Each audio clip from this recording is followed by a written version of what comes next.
Friends, शुरू करते हैं आज की क्लास। क्वेश्चन नंबर 2 तक हम कंप्लीट कर चुके थे। क्वेश्चन नंबर 3 है, अपने को 3 संख्याएं दे रखी हैं और हमें क्या करना है, इनका एलसीएम और एचसीएफ ज्ञात करना है। अब देखिए, फर्स्ट पार्ट है, संख्याएं हैं 12 है, 15 है और 21। हम पहले अच्छे से कर चुके हैं, ठीक है। तीनों संख्याओं के हमें क्या करने हैं, अभाज्य गुणनखंड। तो देखिए, संख्या है 12 है, 12 में 2 का भाग 6 बार, 6 में 2 का भाग 3 बार, 3 में 3 का भाग 1 बार।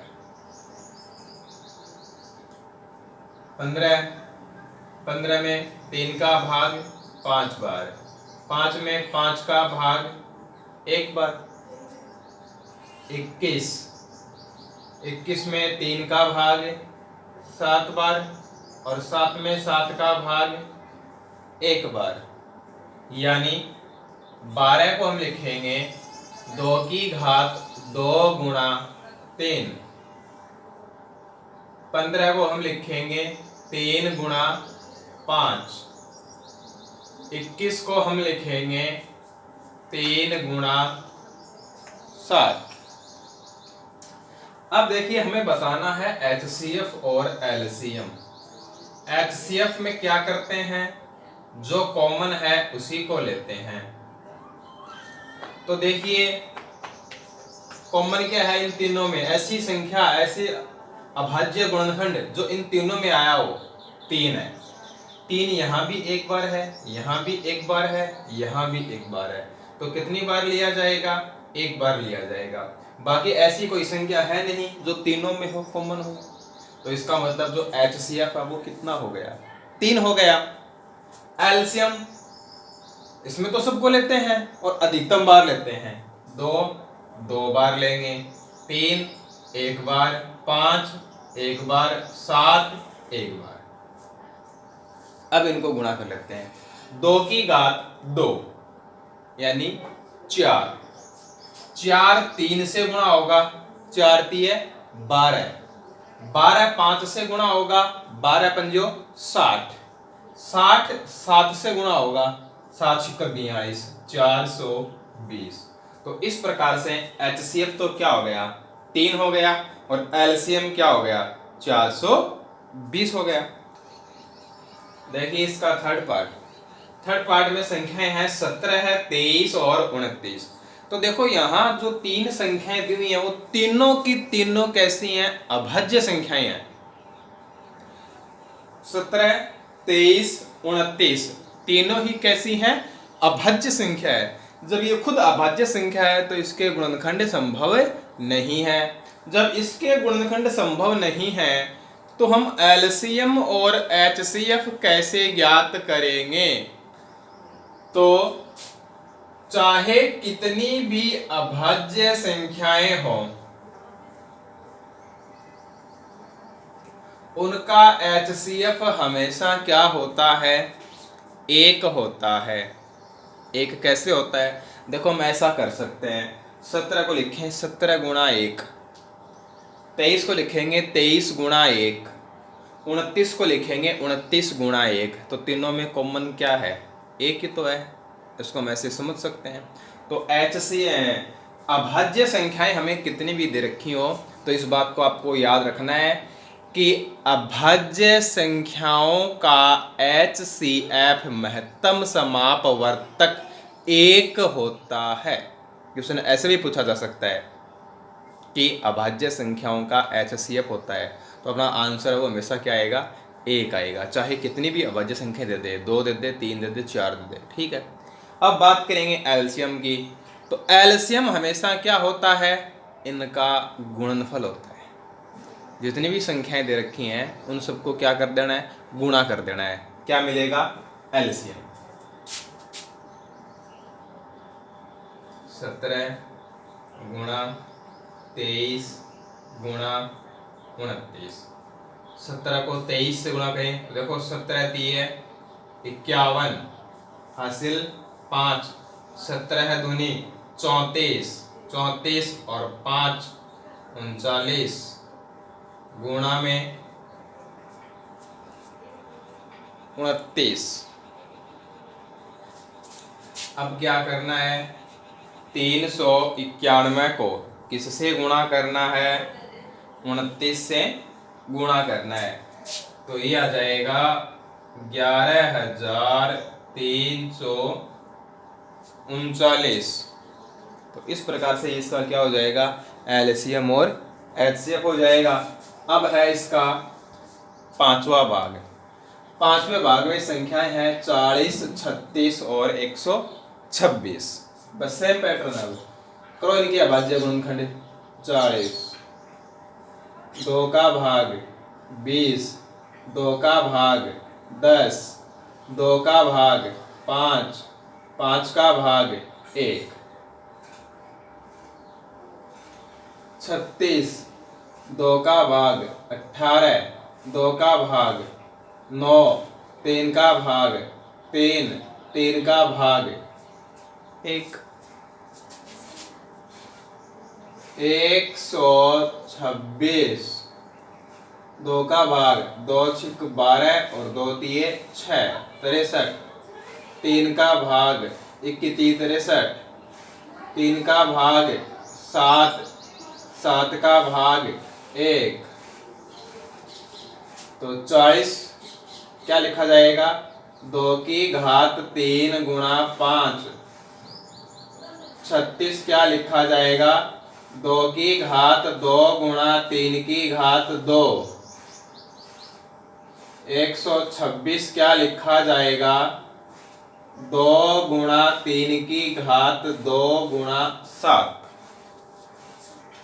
अब हम बताएंगे इसका HCF और LCM।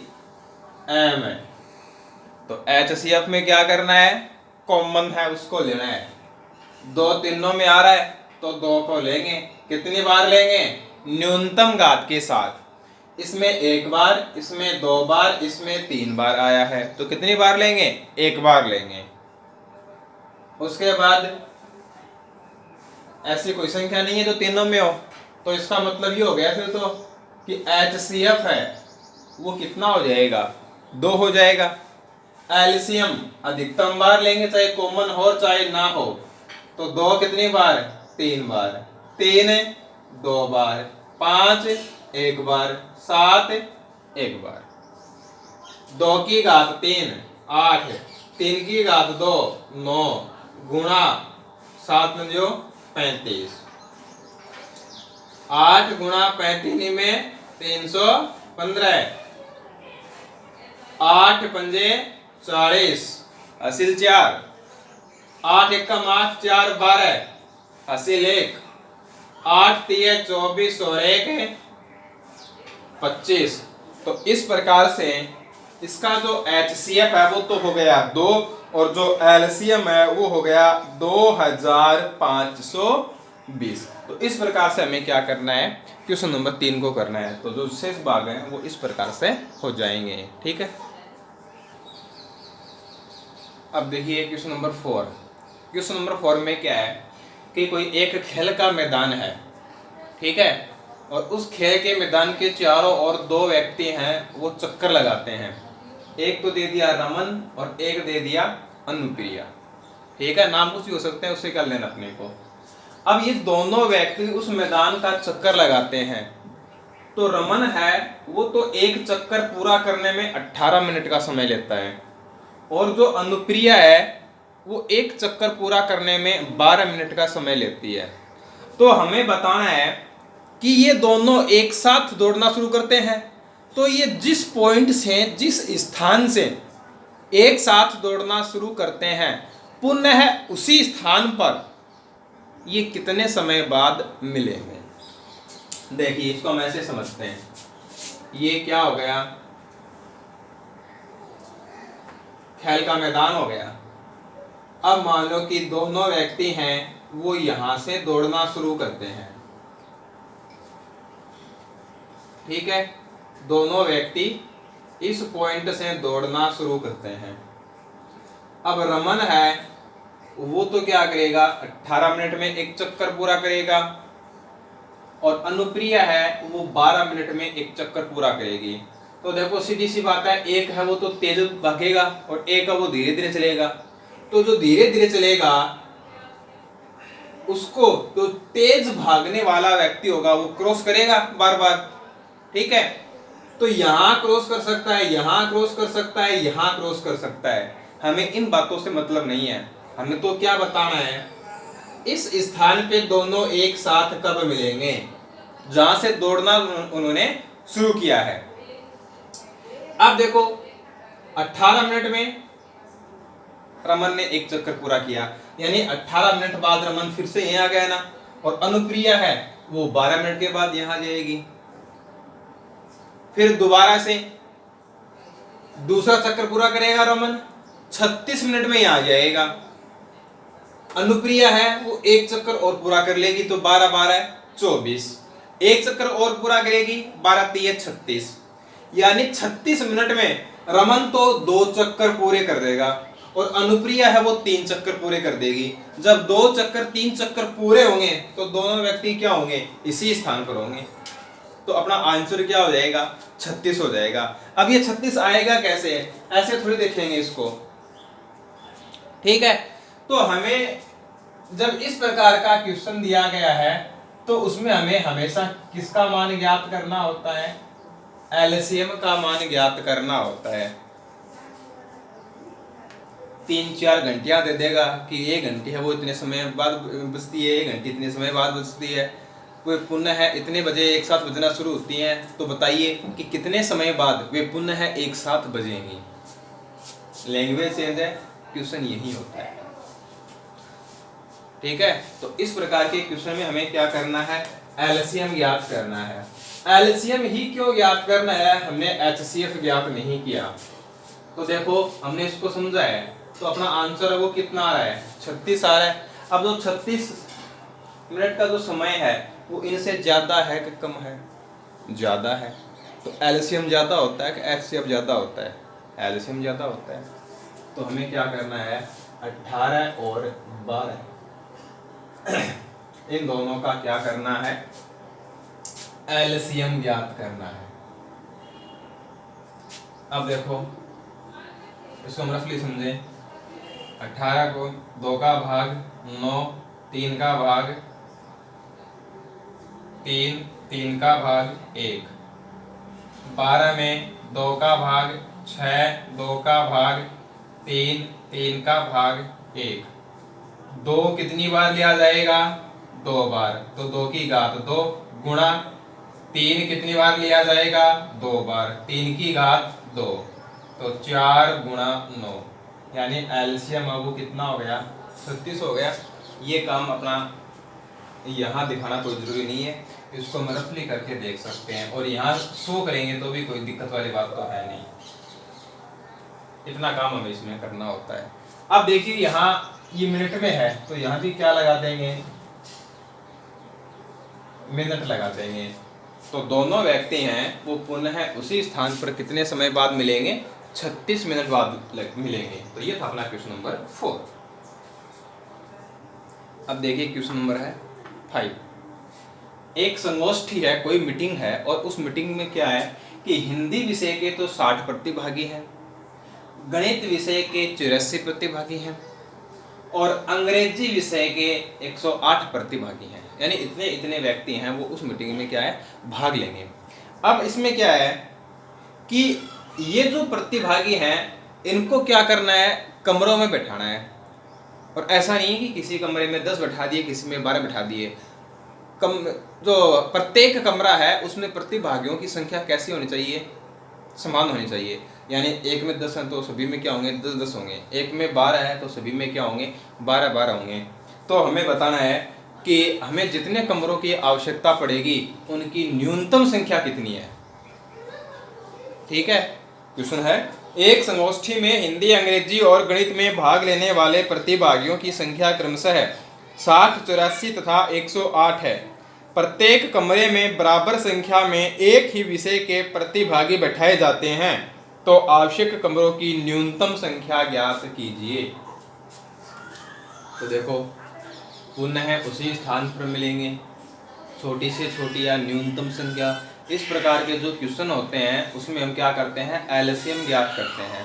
तो इसका मतलब तो ये हो गया कि यहाँ हमें कहा गया है कि कमरों की न्यूनतम संख्या, तो हम क्या करेंगे, एलसीएम ज्ञात करेंगे। लेकिन एलसीएम ज्ञात नहीं करेंगे। क्यों नहीं करेंगे? देखो किसकी संख्या पूछी है, कमरों की न्यूनतम संख्या। तो जो दिया है वो कमरों की संख्या है क्या? ये भाई कमरों की संख्या ज्ञात कर रहे हैं तो इनका एलसीएम कैसे ज्ञात कर सकते हैं? कमरों की संख्या होती तो हम उसमें क्या करते, एलसीएम ज्ञात कर सकते थे। चलो अब देखो हमें कमरों की संख्या है वो कैसे ज्ञात करनी है, न्यूनतम। अब कम से कम कमरे कब यूज होंगे, जब हम क्या करेंगे, प्रत्येक कमरे में ज्यादा से ज्यादा व्यक्तियों को बिठाएंगे।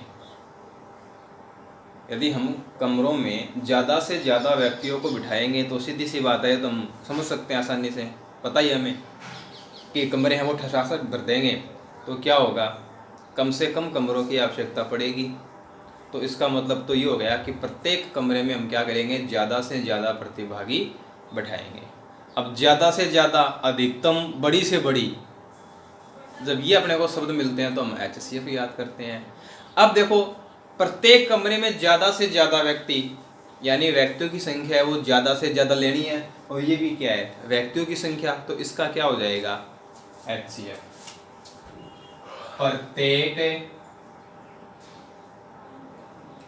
कमरे में बिठाए जाने वाले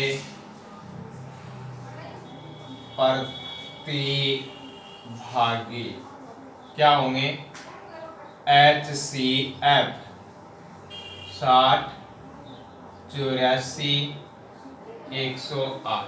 इन तीनों का हमें क्या करना है, HCF ज्ञात करना है। कैसे ज्ञात करेंगे उसको यहाँ शो करना कोई इम्पोर्टेंट नहीं है, उसको हम क्या कर लेंगे, रफली कर लेंगे।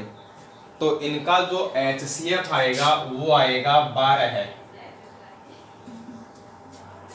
इसका मतलब ये हो गया कि हमें क्या करना है, एक कमरे में 12 व्यक्ति बैठाने हैं। ठीक है। अब देखो हमें ज्ञात करनी है कमरों की संख्या। अब हमें ये बताओ कि एक कमरे में 10 बैठाने हैं और आदमी है 100, तो कितने कमरे हो गए, 100/10।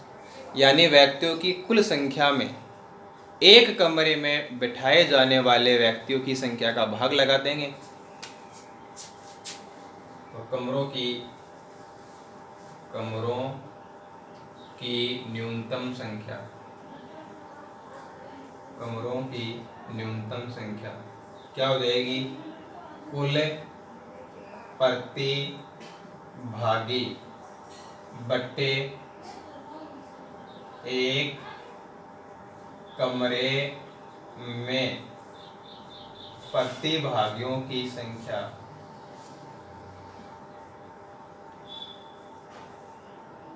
तो कुल प्रतिभागी 60 + 84 + 108/12, यह आ जाएगा आपका 252/12। 12 का भाग 252 में, 12 दूनी 24, एक बचेगा 2, 12, 12 कम 12। तो प्रत्येक कमरे में कितने व्यक्ति बैठाए जाएंगे, 12। तो कमरों की जो न्यूनतम संख्या आएगी वो कितनी आएगी, 21 आएगी। तो ये था अपना क्वेश्चन नंबर 5। इसी के साथ अपनी जो एक्सरसाइज है 2.2 वो होती है कंप्लीट। आगे हम नया कंसेप्ट पढ़ेंगे और वो पढ़ेंगे हम अगली क्लास में। वीडियो को लाइक ज़रूर कीजिएगा, अधिक से अधिक आप इसको शेयर कीजिए, और चैनल को यदि सब्सक्राइब नहीं किया है तो उसे भी सब्सक्राइब कीजिए।